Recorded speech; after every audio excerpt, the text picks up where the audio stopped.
ഇന്ത്യക്കെതിരെ പടയൊരുക്കവുമായി മതഭീകരർ. അപ്പോഴും മുന്നറിയിപ്പ് നൽകുന്നവരെ വേട്ടയാടി കേരള സർക്കാർ. ഇന്ത്യക്കെതിരെ മതഭീകരർ പടയൊരുക്കം നടത്തുന്നു. ഇത് പറയുന്നത് പാലാ ബിഷപ്പ് മാർ ജോസഫ് കല്ലറങ്ങാട്ടോ PC ജോർജോ അല്ല. അല്ലെങ്കിൽ തന്നെ അവർ ഇവിടെ നടക്കുന്ന സത്യം വിളിച്ചു പറഞ്ഞാൽ പിന്നെ അവരെ വഴി നടക്കാൻ പോലും ഇവിടെ ചിലർ അനുവദിക്കില്ലല്ലോ. ഇവിടുത്തെ കേരള സർക്കാരും മുഖ്യധാര രാഷ്ട്രീയ പാർട്ടികളും ഒരു കൂട്ടം കപട മതേതര വാദികളുമൊക്കെ ഇന്ത്യക്കെതിരെ താലിബാൻ അറിവോടെ ഭീകരർ പടയൊരുക്കം നടത്തുന്നുവെന്ന മുന്നറിയിപ്പ് നൽകിയിരിക്കുന്നത് സാക്ഷാൽ ഐക്യരാഷ്ട്ര സംഘടന തന്നെയാണ്.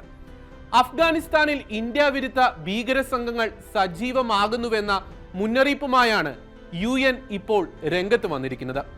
അഫ്ഗാനിസ്ഥാനിലേക്ക് ഐക്യരാഷ്ട്ര സംഘടന പ്രത്യേക നിരീക്ഷണ സംഘത്തെ അയച്ച ശേഷം അവർ സമർപ്പിക്കുന്ന 13ാമത്തെ റിപ്പോർട്ടിൽ ഇക്കാര്യം പറഞ്ഞിട്ടുള്ളത്. അഫ്ഗാനിൽ താലിബാൻ ഭരണം തിരിച്ചുപിടിച്ച ശേഷം ഐക്യരാഷ്ട്രസഭയ്ക്ക് സമർപ്പിക്കുന്ന ആദ്യ റിപ്പോർട്ടിലാണ് ഈ പരാമർശം. രാജ്യങ്ങളുമായി നടത്തുന്ന ചർച്ചകളിലൂടെയാണ് റിപ്പോർട്ടിലെ നിഗമനങ്ങളിലേക്ക് എത്തിച്ചേരുന്നത്.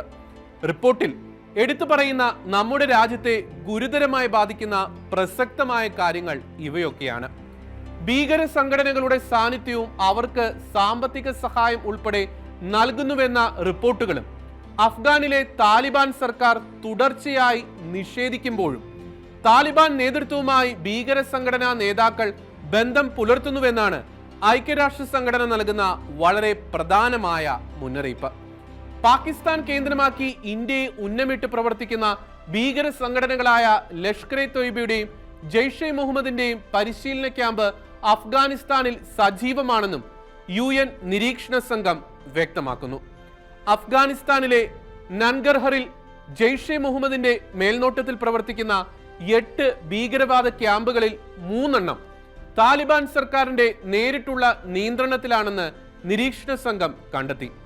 ലഷ്കർ-ഇ തൊയ്ബ ഉൾപ്പെടെ പാകിസ്ഥാൻ കേന്ദ്രമായി പ്രവർത്തിക്കുന്ന ഭീകര സംഘടനകൾ അഫ്ഗാനിൽ താലിബാന്റെ തിരിച്ചുവരവിനായി സാമ്പത്തിക സഹായം നൽകുന്നതായും ഇതേ നിരീക്ഷണ സംഘം റിപ്പോർട്ട് നൽകിയിട്ടുണ്ട്.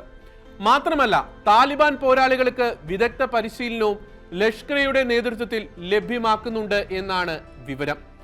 അഫ്ഗാനിൽ താലിബാൻ അധികാരം പിടിച്ചതോടെ ഈ സംഘടനകൾക്കെല്ലാം അവിടെ പ്രവർത്തന സ്വാതന്ത്ര്യം ലഭിച്ചുവെന്നാണ് പുതിയ റിപ്പോർട്ട് നൽകുന്ന വ്യക്തമായ സൂചന.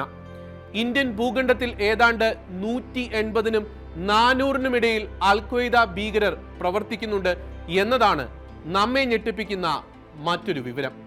അവരിൽ ഭൂരിഭാഗവും ഇന്ത്യ, ബംഗ്ലാദേശ്, മ്യാൻമാർ, പാകിസ്ഥാൻ എന്നീ രാജ്യങ്ങളിൽ നിന്ന് ഉള്ളവരാണ്.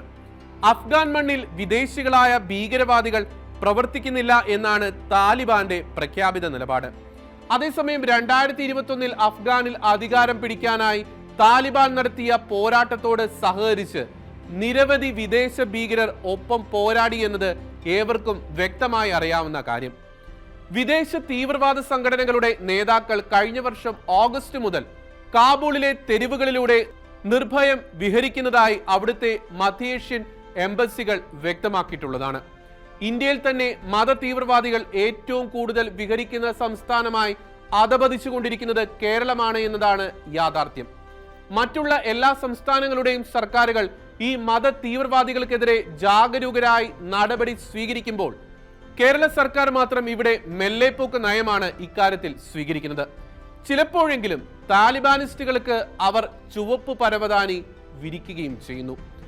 ഏറ്റവും കൂടുതൽ തീവ്രവാദികളെ ഉൽപ്പാദിപ്പിക്കുന്ന ഫാക്ടറികളുള്ള നാടായി നമ്മുടെ സംസ്ഥാനം മാറിക്കൊണ്ടിരിക്കുന്നു. ഈ സത്യം തുറന്നു പറയുന്നവരെ തുറങ്കിലടയ്ക്കുന്ന നയമാണ് സർക്കാർ ഇപ്പോൾ സ്വീകരിച്ചു പോരുന്നത്.